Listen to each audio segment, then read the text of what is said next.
So for 100K, should you invest in a 20 years old performance car or in a more modern sports car? Today, I'm test driving the 6th generation on the 911 997 Turbo.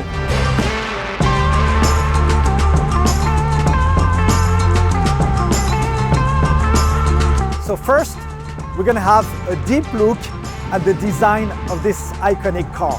Then we're gonna check the interior, start the engine, and go for a real test drive. And finally, I'm gonna talk to the owner and ask him why he chose this specific car. But before we start, please subscribe, like, and drop a comment.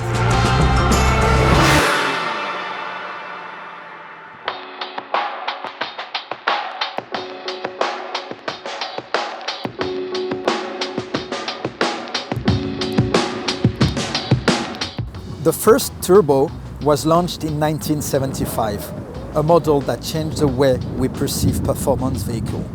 For the first time, it doesn't have to be loud, uncomfortable, and for 2 persons only. So this 997 Turbo was released in 2006 for 140,000 euros. It competed with the Gallardo and the F430 performance-wise, but it's a 2+2 and you can drive it every day. It's a 3.6, flat 6, 480 horsepower, 0 to 60 in 3.9 seconds, 310 as a top speed, and the torque, 620 Newton meters. So first thing you notice on a Turbo is how wide it is, much wider than the 997 with 22 millimeters. Specific to the Turbo is a fog light, daylights, front splinter, especially for downforce.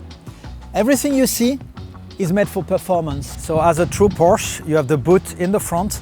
This one is 135 liters and it's a 20 years old car.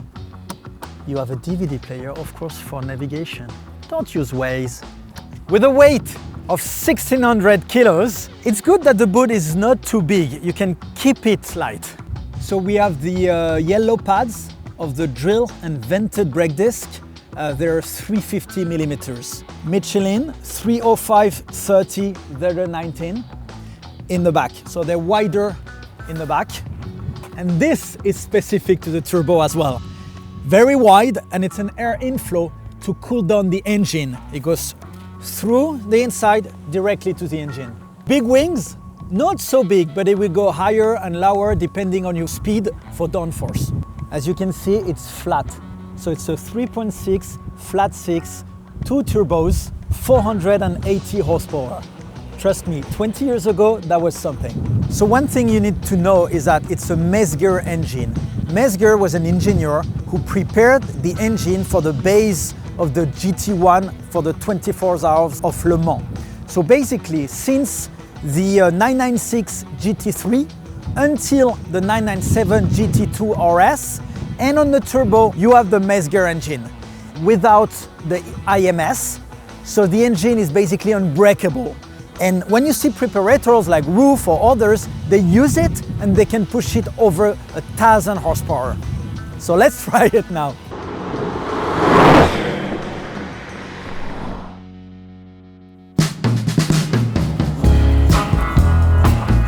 With those doors in aluminium, Porsche saved 14 kilos to the whole of the car. It makes it 5 kilos lighter than the 996 turbos. Quite impressive. So if you know, you know. Let me find the key.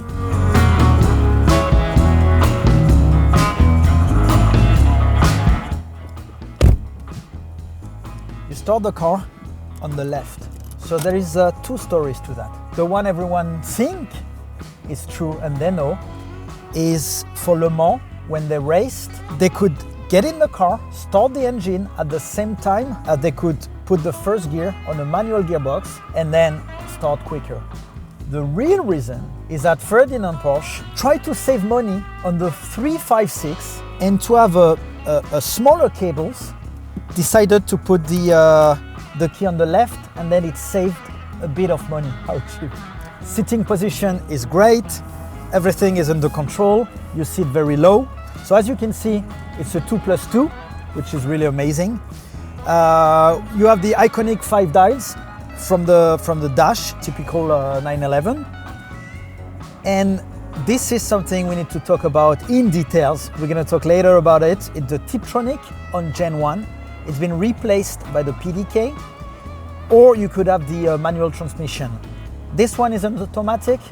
It's a bit slow. It's the only faux pas from this model. Basically, you're in a really, really comfortable and luxury sports car.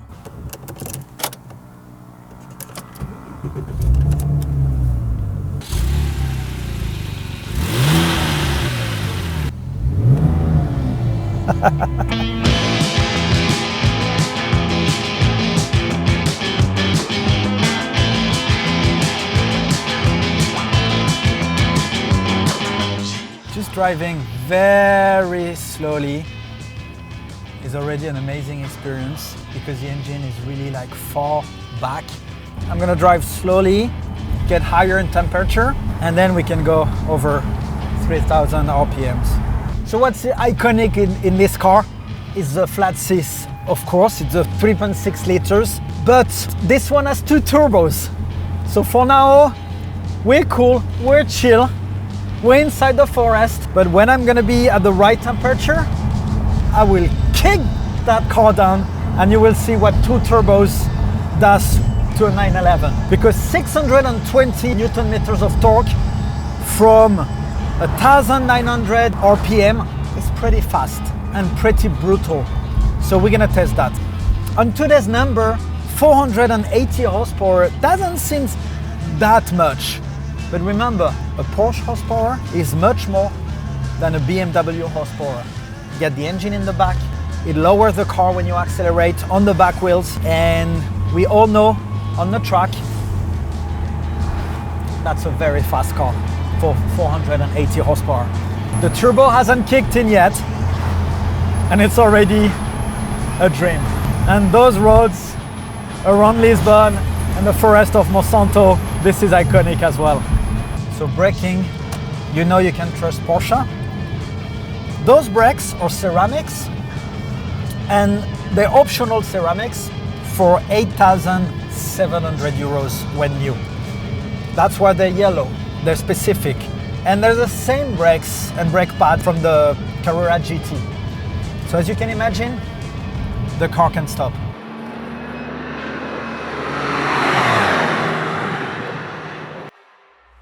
So now we're going on the highway. We're not gonna test driving until 310 kilometers per hour.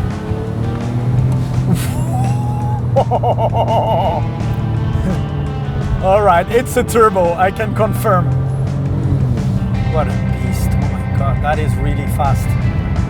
I didn't test drive the new one, but I can tell you, this is modern shit. Can you believe it? You can go 310 kilometers per hour. That's what you can do with this car, 20 years old. I mean, my hands are wet. And the gearbox, the Tiptronic, yes, it's a bit slow. I've test drove the PDK from the 997, so the Gen 2 turbo, and it's true, it's different. All right, let's try manual now.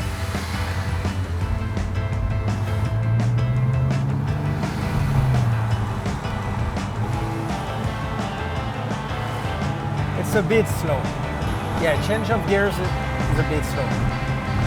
But I mean, you'd rather leave it in automatic or put it in manual and just expect a slight little delay. I mean, we're not talking about automatic from the 80s. It's compared to today's standards and the PDK, of course, there is a bit of a lag.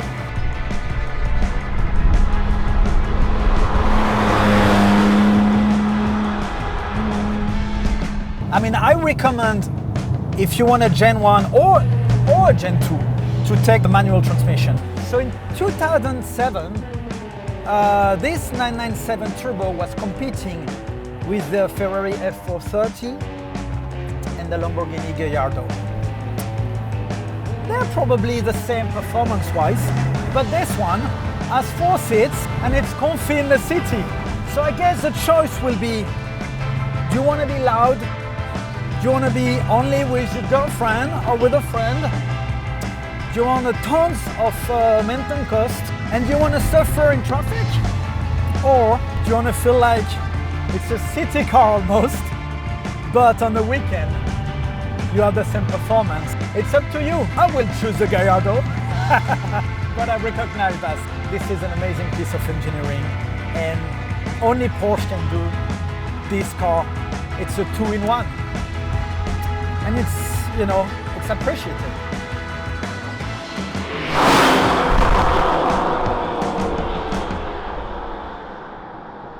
Alex, what a day. What a day, an incredible day today. An incredible day on amazing roads around Portugal. Yep. So for me, if I want to answer the first question we asked was, is it worth it, performance-wise, 20 years later, if you put 100K today on a modern sports car, you'll have an M2.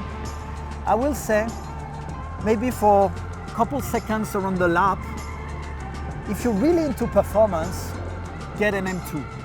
But if you're into cars in general, you have an Icon, you're not gonna lose money. Absolutely. It's still super performance, super fast. It's an amazing balance for everything. You got the vintage, the classic, the performance all combined in one package. You cannot really go wrong with it. You can't go wrong. No. So that's our conclusion. You can't go wrong. Just go to your closest dealer and get one. And maybe we should say, you can as well get a 996 Turbo. Yep, absolutely. Which is bottom price now. Absolutely. It's they're really nice, good looking. They haven't aged too badly. It's good. Good car as well. All right, guys. So comment and tell us, for 100K, what will you get? The new M2 or this 997 Turbo?